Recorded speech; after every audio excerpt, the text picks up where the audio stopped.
Good evening and welcome to a new edition of To The Point. A lot of events happening worldwide over the past few days.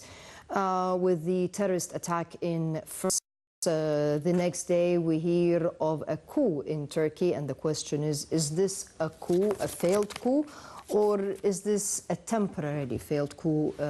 This is another question that raises itself.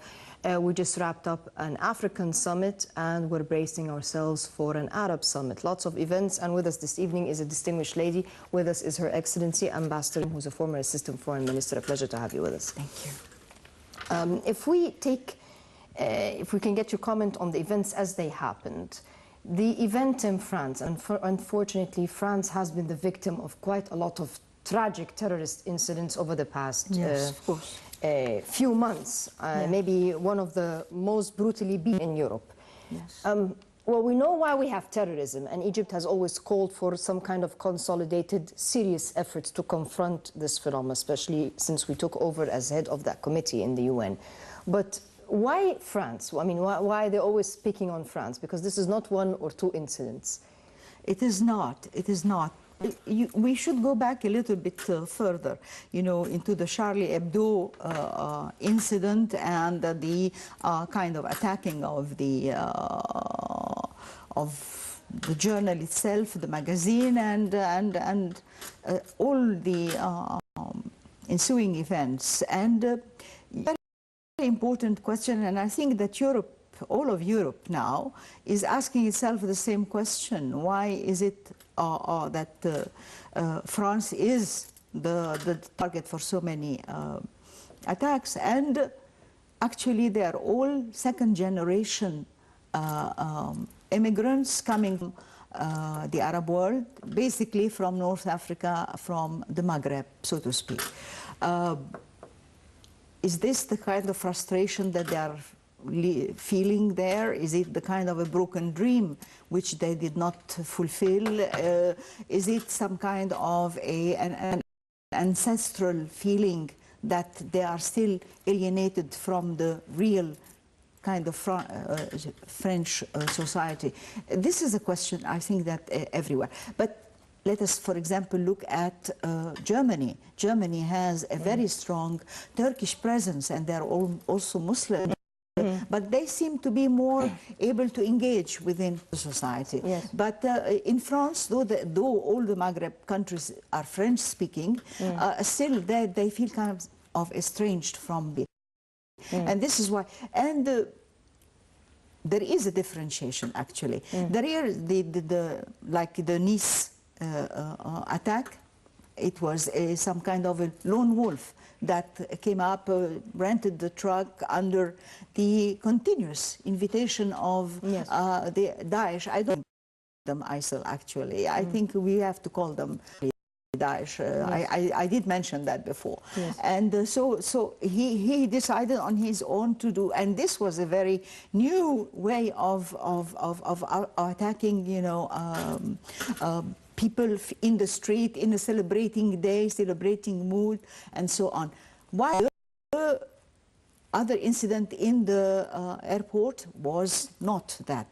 In Brussels, for example, it was very well planned. The incidents in December in France, multiple actions. So I think this is a phenomenon that has to be studied, because there will be no pattern. As of now, as of before. It's going to be happy. It's going to be haphazard, and whatever kind of there are no guarantees for what's going to happen. Yes, there must be some kind of, Egypt has called for an international conference to combat terrorism, but it is basically not an issue, and a lot has been said about some restructuring the system, restructuring the way you are addressing, you know, new jobs. And how about harboring terrorists? Because I mean, remember the incident that took place in Paris? Yes. Quite a few months ago. And then we discovered that this person has been traveling from Brussels, and he's been stationed there, and it seems they have a... They have been to Syria and they have a whole file. I mean, they have a whole file. Unfortunately, after the tragic incident happened, the French authorities presented the whole file. And I'm sure there are lots of civil people in different parts of Europe, if they look into the files, but unfortunately it's usually we examine the files after the the tragedy happens. Yes. Hasn't the time come for re-evaluation of the internal situation? Well, the re-evaluation should have taken place a long time ago, and countries. There is a strong call for coordination between intelligence agencies, between communities, between police. I mean, in Europe, this is happening. Maybe it's not happening onto a large scale, but it is happening. What is not happening is, for example, between the Arab countries. This is not very much happening at the same level and in the same direction. But let us again go back to the reasons for all this. Why is this happening all of a sudden in this intensive way? Kind of well, you have the organized, synchronized events, and they have the lone wolves. And the lone wolves have been acting very much in the United States. I mean, you have so many incidents that took place. This has to be addressed from different perspectives, not only the new screening and the new, but I think Europe is on its way to do this with more cooperation among, and Egypt is taking part in this, and we are part of the to combat Daesh. We have our own serious problems in the Sinai. We have our neighbor to the west also getting into this the same kind of machine hunting, you know. I mean, every day we hear about kidnapped, and then we have to interfere, and then they are brought back. I think this is becoming a very serious phenomenon, and it has to be studied rather more scientifically, more drastically, and with much more cooperation on all fronts. Speaking of phenomena and harboring, let's go to the Turkish file and touch on the situation there. And some say it has all been planned and orchestrated. The coup, that the regime allowed the coup to materialize, to put more hold on the army and on the situation.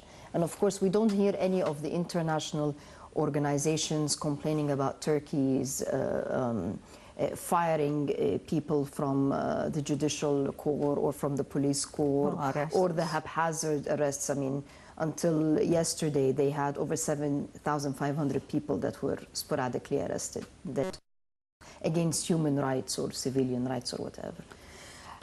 I would not, well, staging the failed coup, not really staging it, but maybe giving it a little bit of a deaf ear until it materializes, and then we abort it. Maybe this is one way to look at it, because there are a lot of that have to be quite a few incidents that have to be underlined.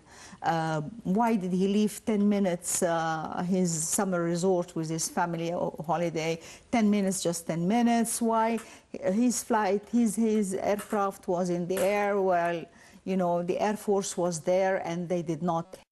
I mean, there are a lot of things, but let us take the incident at its face value. It was not very well planned. I have to say, it was not very well planned.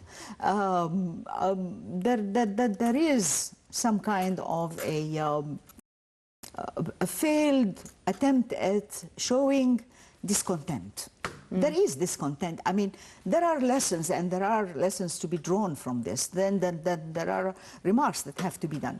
Definitely there is discontent within the army, the Turkish army, as to the policy, the foreign policy or the military policy that the government is undertaking. Because their first order was to withdraw troops, the Turkish troops from Iraq. I mean, even before they took over seat of government or seat of the presidency or anything else, get the troops out. And then when that incident with Russia happened, when the aircraft, the Russian aircraft, military aircraft was down, we didn't hear them say anything. We didn't hear their voice at all in that. So I think they want another look. I mean, Turkey has to have another look at what the military is it really over? Because now you I have don't people think so. I don't pro think and so. people against. I mean, don't you think it's created two over. factions. You in a way.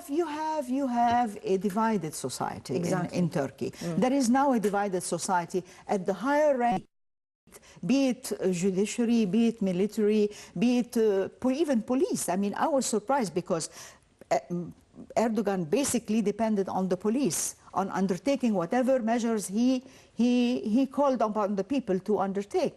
And then all of a sudden we have 9,000 police force apprehended. You have the judiciary.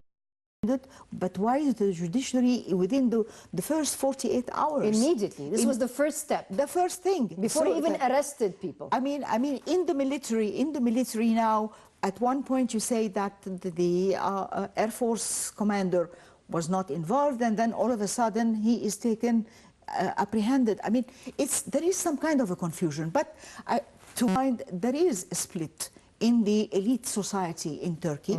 In Turkey, the people. One very amazing remark is that the people, when Erdogan called the people to come out to stay for a whole week, you know, in the streets to appease things down and to show that the government is in control. If the government is controlled, did you see the pictures of Erdogan in anybody's hand? No, but if he's in not there. control, why do you need people to go down? Because you don't want the seemingly coup to succeed.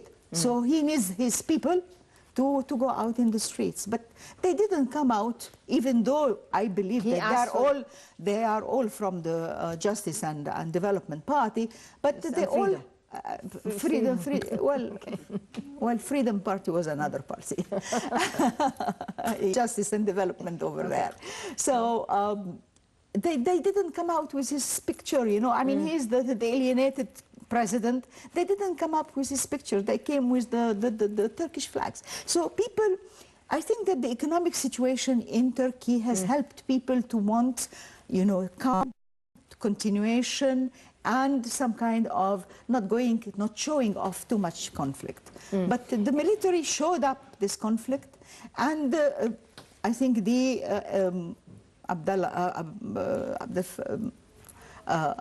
Fathallah in the United States immediately took the initiative of saying, we deny it, we are not party, we do not support any of this. So there is conflict in the Turkish society, and I think the Turkish president time before acting ferociously against the elite in his country to think it over, maybe to has review. He not acted ferociously?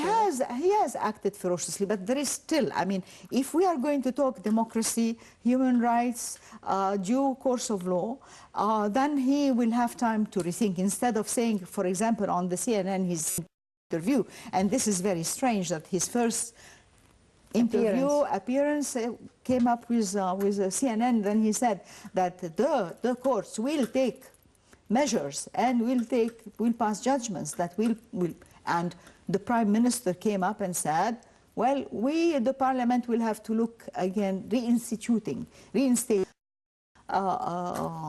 penalty of death penalty again into the Constitution.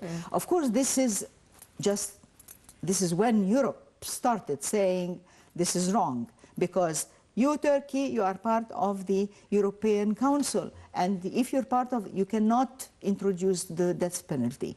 And then regarding the introduction or joining the EU will have to come to an end. So now they will have to think. I mean, I think Europe will take, and President Hollande, I mean, he said, be careful, do not rush into taking any retaliatory measures. So I think the presidency has a difficult time to review, to attend, and to calm down, so that, but definitely from my standpoint, Turkey has lost a lot.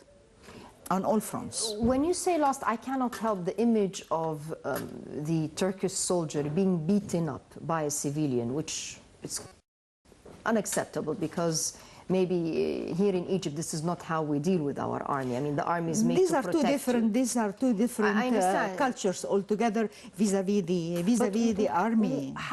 What kind of a relationship will you have between the Turkish civilian and the army personnel after this? But, I think this is a huge story. But I think we have a different culture and we have a different relationship. Egyptians have. Since you mentioned that, let me mention this to you, and this was a very strange comment. The Prime Minister in his statement said that we cannot accept that, that the parts of the Turkish army attacks the civilians of the country. This is something that is only done by the army of Bashar al-Assad. And it occurred to me, that what happened during the two revolutions, 25th January and the 30th of June, when Egyptian, I mean, tanks came into Tahrir Square and people were riding over and just Exactly. joyfully cheering up this. But it was a comment in place, that he compared this. But this is a different relationship, culture-civilian. How do they undertake? How do they look at each other? Turkey has been striving for years to get into the EU. The EU has not been happy with the statements by some of the EU leaders, have not been happy with the way Erdogan has been handling the situation. This particular situation, before they were very happy with him. I'm talking about this particular situation. Does this jeopardize Turkey's chances of entering the EU? Certainly. Certainly. Actually, I mean, I always like to remember one mention is made of entry of Turkey into the European Union. Former French President Sarkozy said that the European Union will have to stop where it stopped before entering to Turkey, because if the European extends beyond Turkey, we will have common borders with Iran. And yeah, so I think this is a very significant statement, and I see that whatever efforts Turkey is going to undertake to please Europe, they will not be able. And I think this is a very opportune time for them to say, let's just keep our breath and let's see how it happens. And I think I see a lot of events unfolding within the next few days, weeks in Turkey. We will have to watch. Maybe we will face few surprises. One of the surprises, could it be that the Erdogan government will not or regain the same control anymore? He will have to make compromises. I mean, in politics, when you face dissent, it's either you put everybody in jail behind bars, or Do you sense that he is that makes compromises, the one that gave an order right in the middle of this mess, go down and stop it, and you have to stay in the street and arrest? Well, our Egyptian experience with Erdogan has not been a very positive, happy experience. I think he has to be careful. He has to be very careful about the next step. And I don't think that I think that his positions will have to calm down and to cool off a little bit. And I don't think Europe will be kind to him. You see the beginnings of a clash with the United States. I mean, he's been speaking to President Obama today about extradition of Fethullah Gulen, and he was saying on CNN, well, when the United States tells us that there is a citizen, a Turkish citizen that is not there is a crime or even an offense against the United States, we extradite him. Why shouldn't they do the same? And Secretary Kerry said, well, Just send us, you know, a formal request with all the documents that incriminate the man, and we will. This is very difficult to do. I mean, this is because there isn't so far anything said about being incriminated and so on. So I can see that the Turkish scene will be very interesting to follow within the next few days and weeks. Maybe it's a question just crossed my mind, since a lot of the Brotherhood members, especially the Egyptian Brotherhood members, love to sit in Turkey. Should the Erdogan... They are taking residence in Turkey. So. Yeah, should something happen to the Erdogan government, do you think, what will that do to them? Well, they have a court. They can always go back to Qatar. So just wondering what their plan would be. Well, they can always go to. I think they enjoy staying in Turkey. I mean, it's at the end of the day, it's a democracy. They can move easily from there. They are accepted. They are accepted in Europe because they did not actually break the law. In Europe, they don't break the law. They are very abiding, law-abiding civil societies, so they will not do that. But they always have the second haven in Qatar, and they will be happy to go there. But again, this is one of the things we have to see, and to see how it's going to evolve, that relationship, that worry. Certainly, they are very worried, and then during the last 48 hours. This is another aspect of the very interesting scene in Turkey that will evolve during the last few days. I'll take us to another file, and that is the African Summit. And maybe one of the things, the headlines that captured my attention, not just the headlines, the general, that more progress and more intra-African trade and cooperation, but that there will be progress made on a lifeline topic for us, which is the Renaissance Dam. Yeah. When we say progress, what kind of progress are we expecting at this juncture when the dam has been built, practically? Yes, the dam has been built, and it will become operational very soon. Which is what I'm saying, what progress are we expecting? The progress is that you got another formal commitment from the Prime Minister of Ethiopia that the Egyptian share of the Blue Nile waters will not be diminished. Again, it's we have written commitments that have not been adhered to. And that before the end of the month, and this has been repeated over and over, that before May, before June, or before end of July, that the contracts with the consulting firms that will tell us not really what is going to happen with the dam. Nothing is going to happen to the dam now. We have. It's a fact on. It's a fact on the ground. So, okay. And I don't think nobody is going to. Because I think people still are under the impression that it might go. I think that it will be only fair from the government to inform the public, to put the worries, this kind of worry, to peace, to explain.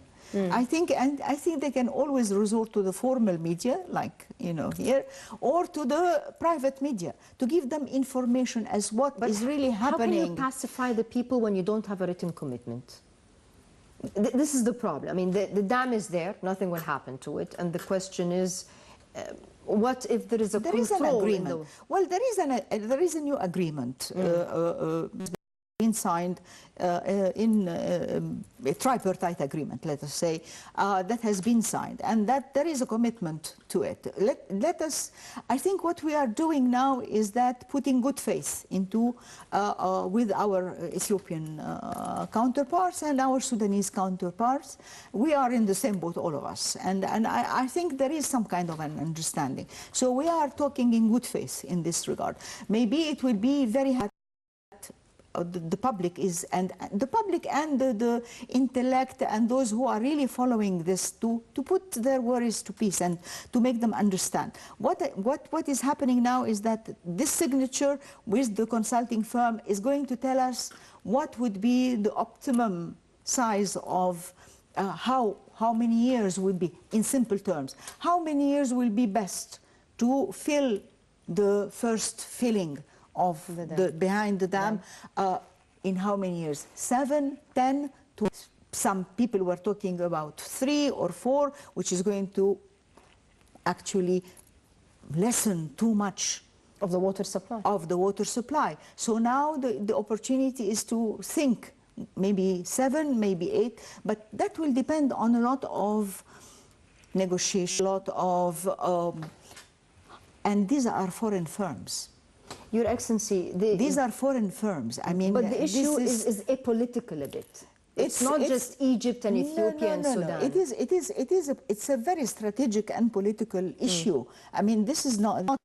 I think this is the most. If Egypt is fighting the terrorism in the Sinai, I think this could be overcome. But water is our lifeline. The water is the lifeline of Egypt, and now Sudan is presenting this coming Arab Summit project that Sudan becomes the the food basket of the Arab world. So please, I have lots of lands, please come and invest and take that. I mean, if you grow anything, you need water. Exactly. So if we are going to use all this water in there, we'll grow its foodstuffs in Sudan, how it's going to go? It's a huge dream, it's a beautiful dream, but you need also, Egypt has hopes for industrialization, for investment, for usual usage of its own agriculture. So it is a multiple level, Will we be allowed to do this? You're be quite frank. I mean, the reason I'm not advocating a conspiracy theory, but after the past few years, since this Arab Spring, so to speak, hit us, we really have to examine things very well. Will we be allowed to become self-sufficient? Because when you say a fruit basket and an industrialized state, this is it. You really are a power to be reckoned with, and you have the human resources and you have the natural resources. We have been blessed, not only Egypt, but this continent has been blessed with a lot of things. Will we be left alone? Nobody's left alone when he has so much to superpowers to are left alone. It's not a super. No. I think the real players in this planet are the multinationals. Okay. These are the real serious players, and they are the ones who. Multinationals, they're not Arabs or Africans. I mean, look at this new love for Africa. Everybody loves Africa now. I mean, Iranians, Turks, Chinese, Indians, Americans, Europeans, Israelis. Everybody loves Africa all of a sudden. So, why? But there must be a reason, and I think the reason. I mean, the real masters, the real masters of the world are really the multinationals, and we have to know that, and we have to deal with it from that standpoint. Will we be left to work? Multinationals will be attracted to come and invest in this fertile land. Absolutely, absolutely. Why not? Why not? You have. What did Ethiopia, for example, think of its Renaissance dam? And it's not only one dam. It's a number of dams. It's a series of dams. Yes. Why did Ethiopia think and take it as a strategic plan and a strategic vision? And they said, we are willing to die for it. Why? Why? Because by generating electricity, you have a very cheap, natural, renewable energy. And this is what you need for industrialization, for extraction of whatever is there. You need it for and it's cheap and it's renewable every year and it doesn't cost much. And it's exportable, it's handy. I mean, where the Renaissance Dam, it's just 40 kilometers. It's just like from here to the airport, to the borders of the Sudan. So, and of course, South Sudan, which is so rich with everything else, you know, is also electricity to build its own country. This is just a nascent country, and it needs so. And Ethiopia wants to be a power to be reckoned with. They have that right, but they don't have the right for genocide against other countries that have historically. I mean, the Nile itself just threw himself, you know, towards Egypt. I think that should be stopped, and it would be a great mistake. Your Excellency, you raised the issue of the Arab Summit, which will be taking place early next week. What are we expecting to achieve? I mean, the agenda is pretty heavy. We've heard so many statements. This is the by, usual agenda, yes. Ahmed Abul Gheit, he's been out, the Secretary General, with a lot of statements. He's in a very, very difficult spot or a seat right now. But what can we expect to materialize? Because we have a lot of files which have been opened, reopened, and reopened, and... This is the summit, it is called. It has taken the label of the Summit for Hope. Well, what hope? So there are a lot of issues at hand. I mean, listen, today itself, the new British Foreign and the American Foreign Secretary have met and discussed, you know, the issue of Syria. And they have come to an agreement. Actually, it's a very good agreement because, first of all, they decided that the political solution is the acceptable, is the only solution to do that. That they need the involvement both, and this was a very important, that both of Russia and Iran. I mean, this is an amazing statement, you know, that they accept that Iran should be one of the major players in bringing peace and bringing a solution to the Syrian issue. And then they said, and we are going, then Kerry in his statement said, and we are going to meet tomorrow with the Foreign Secretary of Saudi Arabia and the Emirates to address the issue in Yemen. So there are a lot of issues on the plate for Arab leaders. When, of course, the Egyptian president is going to be there because he is the chairman of the Arab League, so he will have to deliver the speech about that, and the next president of the Arab League summit. So this is it. Then you have a new Secretary General for the Arab League. He always mentioned that he had his vision that he's going to be put to the Arab leaders. So let us hear what he has to say about that. There is this project, this proposal from Sudan. You have the question. You have, I mean, you have the disturbances in South Sudan.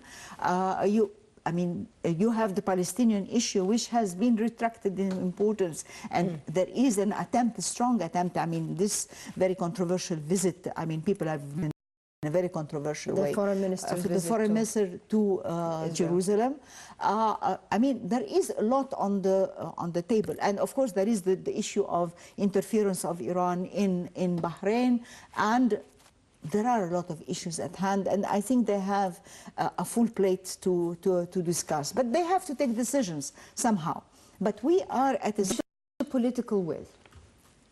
Because you have the files, you have the decisions. The issue is the political will to execute the decisions. This has always been... There is always expression of good political will present, okay? Yeah. But the point is that also there are some kind of a difference of, I don't want to say of vision, of to see. Egypt has been calling upon the political solution in Syria for a long time. That was not at the beginning when it really cracked down.